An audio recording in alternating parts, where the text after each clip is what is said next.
Hey everyone, welcome to this weekly Sidereal Astrology forecast for the week of July 7th through the 13th of 2025. All right, so this week we have a bit of a mild week astrologically, not a whole lot of aspects going on, but we are entering the full moon, which will be peaking on Thursday, and so this is quite important for the lunar month. So as we do approach Thursday, we are noticing that increasing of energy of the lunar cycle, getting to that apex, and likely around Thursday starting to get a new perspective on how things have been perhaps going in the past 2 weeks of the lunar cycle, but maybe also in the past, we could say 6 months, which is the last time that we had in this case, the new moon in Sagittarius, because the full moon will be in Sagittarius. This is all about gaining a higher perspective on life anyways. And Sagittarius is about listening to more of our free-spirited side, connecting to higher planes of consciousness, basically expanding our perception and working with perception more and belief more for, in this case, at least the next 2 weeks, but maybe the next 6 months. So incorporating a bit of shift to implement some of that expanded perspective.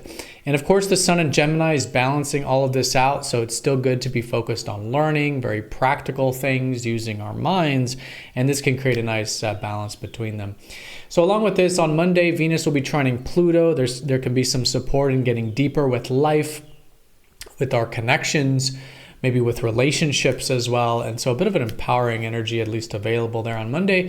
And then the weekends with Saturn going retrograde, which is really apexing the Saturn-Neptune conjunction. I mentioned last week that was the strongest energy, but this is a correction. Actually, the strongest energy of the Saturn-Neptune conjunction will be at the end of this week and into early next week, since Saturn is very close to Neptune at this time. So perhaps some things involving the possibilities, the ideals, maybe even the dreams for the future, taking things slowly, building things one step at a time, and really grounding them, and perhaps noticing some things starting to come into fruition that will most likely be more solidified early next year around late February and March. All right, so let's go and take a look at all of this here in more detail when we return.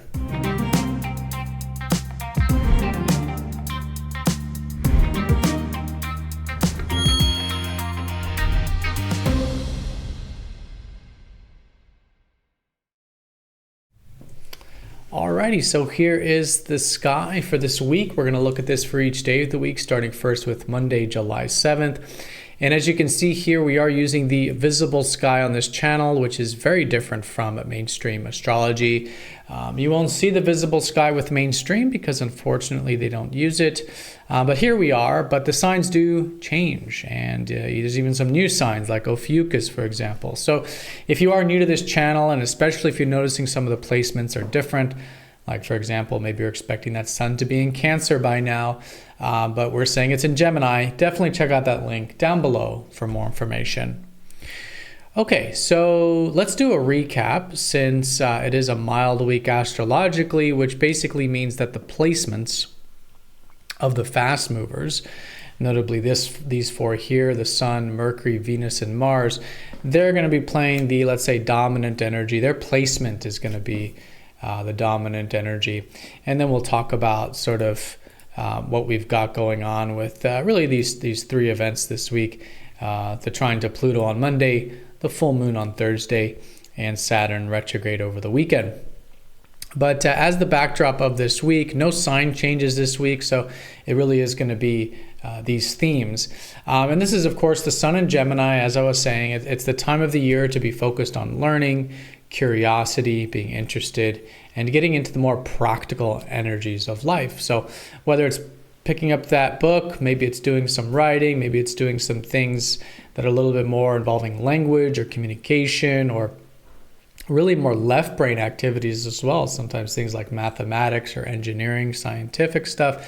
Really good to get into the conceptual mind, the practical mind. And as a result of this, not only synergizing or synthesizing information like that, internally, but also externally as well. This can be a great time for a little bit of exchanging with others, maybe a little bit of trade, maybe a little bit of learning. Again, being curious and interested is really the main theme. And that's just some of the ways that we can be working with it. Now, when it does come to the mental and communicative stuff, we do look to Mercury, and we can see here that Mercury is in Cancer.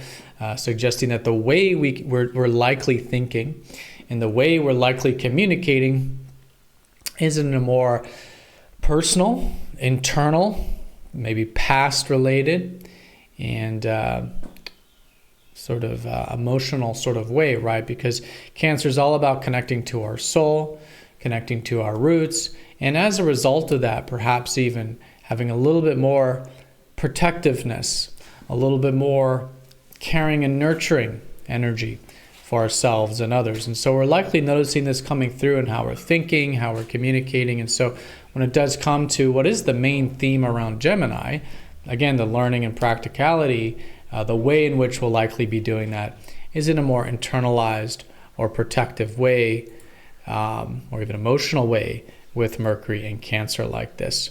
Venus is in Taurus, her home sign, so when it does come to connections and relationships, things should be collectively very grounded right now. Of course, all this stuff depends on where this is in your natal chart. But collectively, we have an easier connection to the more grounding elements of life right now. So it's great to be taking things a little bit slowly, maybe enjoying more of the sensual life, maybe connecting more to earth, nature, the aromas, the senses, the food, nature, the agriculture, like this kind of more sensual, physical experiences. And as a result of this, perhaps connecting to more of our self-reliance and our inner resources right now. So it's a great time of cultivating both the internal and external resources with Venus here. And then lastly, with Mars and Leo, this is also quite a good placement for Mars. Mars being in a fellow fire sign here really places a strong emphasis on self-expression. And this has been for really almost the last 2 months now, but it's really good to be focused on really putting more energy into our self-expression. This can mean our passions in life. This can mean our hobbies or interests. It can mean the things or people that we love, putting energy into these things, putting energy into those relationships. So great time to be really cultivating a little bit more of that fire around passion. And even quite literally, maybe even self-expression, right? But anyways, there's a direct energy here. There's an independent energy here. There's an initiating energy here to be had around, let's say, all matters of the heart and what comes out of that. So staggered signs, Taurus, Gemini, Cancer, Leo. We could read this as this sort of first and second quadrants of the zodiac, or mostly the bottom quadrant of the zodiac. And so this is very much intrinsic elements of life. We have the intrinsic resources, or the internal resources. We've got the intrinsic way we're thinking and communicating. Cancer is intrinsic, the personal, and intrinsic passions. This is all very personal related, internal related stuff. Really good for this kind of personal development. All right, so with these placements coming in on Monday, we do have some deep energy that I think can be quite supportive. I mean, the moon is not very comfortable in Scorpio, where the moon will be on Monday, but there's definitely some supportive energy to work with, most notably with Venus trining up to Pluto. So Pluto is the deeper planet, the ruler of the underworld, so to speak. And as we said, Venus is our connections. So when we're connecting to life, it can actually be easier to connect a little bit deeper, to be willing to see the truth or the depth of things, or even, unveiling. And so with this, we can be enjoying this, connecting to life more in this more authentic, richer sort of way. But also in relationships as well, we can notice it's a little bit easier to connect to others in this way, connecting to our deeper relationships. Maybe also a little easier to set those boundaries when they do need to be set. Of course, this is all part of deeper connection. We can't be deeper with everyone in every circumstance. Otherwise, there is no depth. So in this case, connection to the deeper, connection to what really matters in relationships, maybe a bit of trust, intimacy, deep diving there. Just a nice flow when it comes to those deeper dimensions. Now, with the moon here, the moon is perhaps arguably its most challenged position here in Scorpio, debilitated in traditional astrology. And so when it comes to how we're feeling, or perhaps the main theme of the day, it might be a little bit difficult from this context. But what I would say here is that this happens every month. It's nothing major. It's very cyclical. We're very used to having the moon in Scorpio, since we're used to having the moon in every sign, really. And so here's just a great opportunity to be willing to dive deep. And with the moon, especially with our emotions and our feelings. And again, anything that may feel like an inhibition or a wound or something to move through here can end up being extremely empowering, extremely transformative. And again, Venus is supporting this process. Now, once we do get it to Tuesday, perhaps the more healing or working with the deeper energy will be coming through, as Ophiuchus is really about working with that deeper dimension. So Tuesday, particularly a good day for healing, a good day for shadow work, a good day for working with the deeper dimensions, good day for healing of all kinds, even if it's physical, emotional, mental, spiritual, whatever it might be, but getting into that deeper world, but working with it, right? Working with it, what Ophiuchus might say is redeeming, right? So redeeming these deeper qualities of ourself, deeper qualities of life, which really help us become more of our true selves, really. Now, once we do get into Wednesday, we will be emerging out of that deeper energy. The moon will have passed through the galactic center, the most transformative part of the sky, and goes into Sagittarius, where the full moon will be on Thursday. So again, Sagittarius is the more perspectual, bigger picture view. And this is because after the deep cocoon of Scorpio and Ophiuchus, after the healing, after the personal transformation, what happens as a result of that? Well, it's the higher view of life, the perceptual, the free-spirited energies of Sagittarius, very much like the butterfly emerging out of the cocoon. So these few days, really around Thursday, a great time to be, again, open-minded, access our free-spirited side, and really play around in the realm of perception, whether it's, again, physical, spiritual, emotional, mental, but really connecting to this more expansive energy. And so this is the full moon. This is what is the status check for the month. How are things going in that department? How can we perhaps make some shifts and changes in that department? But in the context of still keeping it grounded in Gemini, right? With all full moons, we want to maintain that balance. And this is the axis that deals a lot with knowledge, wisdom, and insight. But where Sagittarius is the more right brain, right? The more abstract mind, again, deals more with perception, maybe even the more creative mind. Gemini is the more practical left brain mind, right? So it's all about balancing this out. And I think this is some great ways of working with the energy. We don't have any particularly challenging aspects with the full moon. There's a sextile up to Mars. Mars is actually supporting it, but that's quite minor. So the main theme here, I think, will be around balance. And balancing the right brain with the left brain, perceptual with the more concrete, and with free-spiritedness with the practical, right? And in this context, it is about the practical. That's the main theme. But how can we introduce now a little bit more of this open mind, this free spirit, this abstract worldview or life view, that can help balance out that Gemini energy and help us really cultivate more of this very important sign of Sagittarius. Now, this will still be the case, like I said, the surrounding days. Once we do get into very late Friday, but mostly Saturday and Sunday, the moon will be in Capricorn, and this is the sign of Saturn, and Saturn will be retrograde. So it is a great weekend here for a little bit of patience, perseverance, and discipline.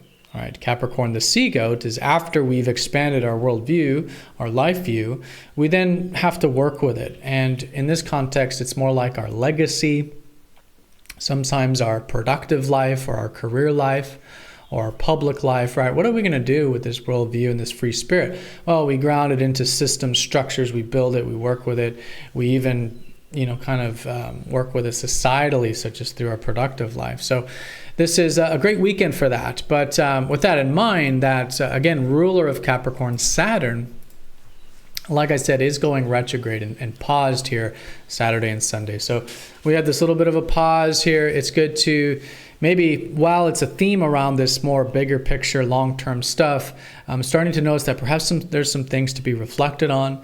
So perhaps there's some things to be redone, maybe to be approached differently. And this is most likely for about the next 6 months, really, almost 6 months. And this is the cyclical nature of Saturn retrograde. Saturn goes retrograde every year for almost half the year, and it's a time to, internalize a little bit more of that achievement and accomplishment and, bigger picture stuff. So pause with it, perhaps some things shifting in that department, maybe relating to long-term plans, maybe relating to achievement stuff. But it's good to pause and allow for the reflection and the reconsideration process over the 5 to 6 months here that Saturn will be retrograde. So great to be a little flexible here, but nonetheless still a great time of, again, starting to approach these things a little bit differently. Now, I said in my last weekly video that Saturn was the closest to Neptune. That was an error. This is a correction to that. Actually, Saturn is closest to Neptune at the end of this week. Saturn gets very close to Neptune, then goes retrograde. Even though Neptune's retrograde, Saturn's the faster mover. So this is actually this week and early next week is the closest that they will be before they can join early next year. So as I've been saying, early next year, late February, and mostly in March because of the lunar cycle, Saturn and Neptune are going to conjoin. And these are very important when these outer planets go, conjunct. This is very important collectively. It marks really new beginnings. The last time, aside from Jupiter, because Jupiter does it quite often, but let's say the last time we had it with Saturn was actually in 2020 when Saturn was conjunct up to Jupiter. And as we've seen, 2020 was a very important year collectively and personally in terms of starting a lot of new cycles. Anyways, we have one similar, well, not similar, but we have a conjunction that will be really going into effect early next year. But we are getting a sneak peek, a preview of that. And like I said, the energy is getting very close right now, but doesn't quite contact until early next year. So what is the energy? Well, it's Saturn being its very grounded self, the long-term worldview, mixed with Neptune, the water planet, the planet of dreams, of ideals, of mental and spiritual health, of spirituality. And so these conjoining really does, first of all, ground the spiritual world, but at the same time can also make the more physical world, the Saturn stuff, a little bit uncertain. And so it's about listening to our soul. It's about listening to our dreams and using those as sort of indications in terms of what to build towards, but at the same time, recognizing them as dreams, right? Still realizing that this is something likely greater than us and that the dreams and ideals are really just pointers to something much deeper like our true self or our deeper intuition. And so it's a time to really bring in more of that spiritual energy into really our day-to-day, our bigger picture lives, our long-term plans, just our life in general. And so more spirituality, more peace, more mental health, spiritual health. And at the same time, though, building towards those dreams and ideals, just being flexible in the process. So a little bit of a sneak peek here, very important conjunction. Again, not going exact until early next year, but this is a very close energy here and certainly something we can be working with.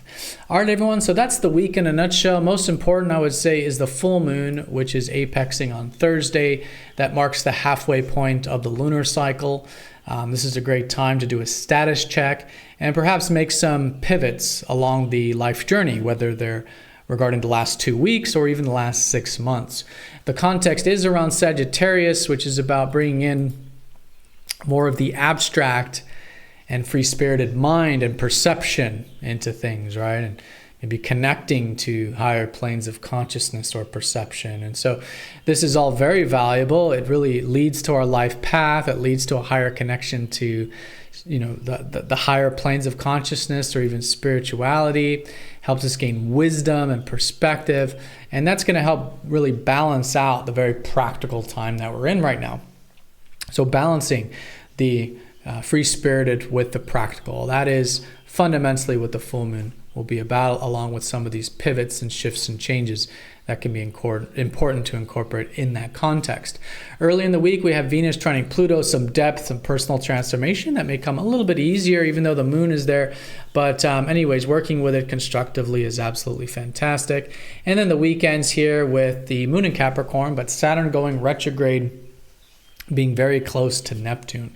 So this is now starting the multi-month reflective process of the systems, the structures, the things we're building, and perhaps in the context of what those dreams and ideals are that we might want to build towards, and at the same time perhaps have a little bit more spiritual wellness and soul connection in the things we're building and the structures of our lives. All right, so everyone have a fantastic week. Thank you so much for watching. Thank you so much for all of your support with MTZ. Do click the like button. Do click the notification bell if you want to be notified of videos like this, and also the live stream, because we do go live every Sunday, which is at the time of releasing this video here at 1:15 p.m. Eastern Time, every Sunday, Eastern Time of the Americas, where we get together as a community.